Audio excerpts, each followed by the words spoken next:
How to fix Shopify website not working. Hey everybody, welcome back to another video. In this video, we're going to learn how we can fix the Shopify website not working. So without any further delay, let's begin with the video. But before beginning, I want you to make sure to hit that like, share, and subscribe icon. So you need to open up your browser and type in shopify.com. And if your Shopify website is not working, you'll be able to see a Shopify not being able to load or any error messages on your screen.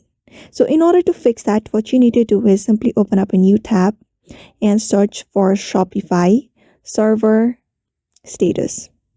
So what you need to do is just go to the Shopify status updates, and there you should be able to see Shopify server status, like if that server is not working or not.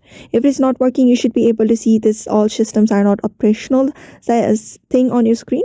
Right now it is working fine, so you can see these all systems are operational, so which means you just need to check the status of the Shopify website, which may be one of the reason why Shopify website is not working. So therefore just follow this process and you should be able to see the status of Shopify, and you should be able to see if how the website is not working or not. So therefore I hope this video was helpful to you, and thank you for watching this video.